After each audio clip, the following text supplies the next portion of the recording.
ஸ்ரீ சாய்ராம். தஸ் speak பகவான் Sri Sathya Sai Baba video சீரியஸ்ல இன்னைக்கு நாம உண்மை பத்தி பேச போகிறோம்.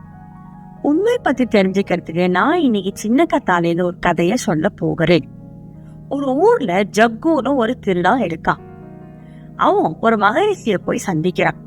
அவர்கிட்ட சொல்றான், எனக்கு நல்ல மனுஷனா மாறதுக்கு ஏதாவது வழி சொல்லும் போது. அவர் சொல்றார், நீ இன்னிலேருந்து ஏதாவது ஒரு கெட்ட பழக்கத்தை விடணும். ஜக்கு சொல்றான், நான் இன்னிலேருந்து பொய் சொல்லறத விட்டுடுறேன். மகரிஷி அவனுக்கு ஆசீர்வாதம் பண்ணிட்டு அங்கேருந்து கிளம்பிடுறார். அன்னி ராத்திரி ஜக்கு அரண்மனையில திருடணும்னு சொல்லிட்டு அரண்மனை சபத்தை ஏறி மாடிக்கு போய் குதிக்கிறான். அங்க போன உடனே அங்க ஒரு மனுஷன் நின்னுட்டு இருக்கான். அவன் கேக்குறான், நீ யார், இங்க எதுக்கு வந்திருக்கேன்னு. ஜக்கு சொல்றான், நான் இங்க திருட வந்திருக்கேன். அவன் சொல்றான், வா, நானும் ஒரு திருடதான், 2 பேரும் சேர்ந்தே திருடதான்.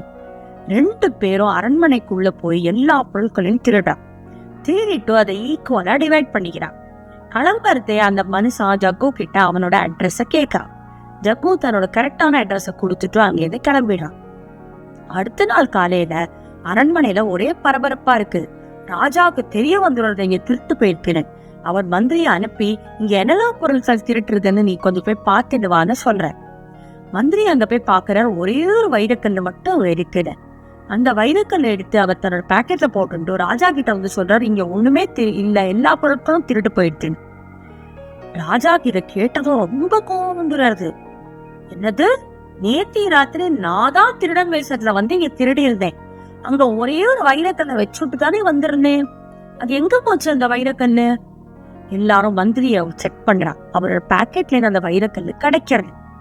அது கிடைச்சதும் ராஜா சொல்றார், மந்திரியா இருந்துங்க நீனே பொய் சொல்லறியா?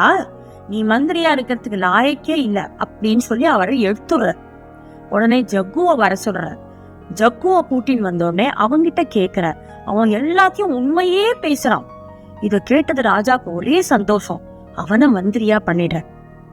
இந்த கதையை கேட்டது நம்மளுக்கு என்ன தெரியறதுன்னா, ஜக்குவோட வாழ்க்கை அவன் கெட்டவத்துல இருந்து நல்லவனா மாறினதுனால ஆயிருக்கு. அவன் என்னைக்குமே பொய் சொல்லி அந்த மாதிரி இருந்ததுல இருந்து இனிமே எப்பவுமே போய் நிஜமே சொல்லுவேன், உண்மையே பேசுவேன்னு ஒரு சபதம் எடுத்ததுல இருந்து ஒரு இருட்டான வாழ்க்கை வெளிச்சமான வாழ்க்கையா மாறிடுது.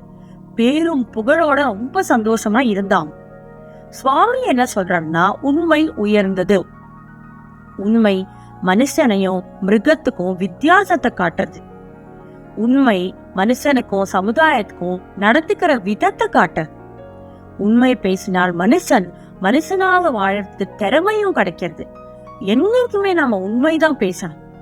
வாங்கோ, இன்னைக்கு நாம எல்லாரும் ப்ராமிஸ் பண்ணலாம், இன்னில இருந்து நாம வெறும் உண்மைதான் பேசுவோம். ஜெய் சாய்ராம்.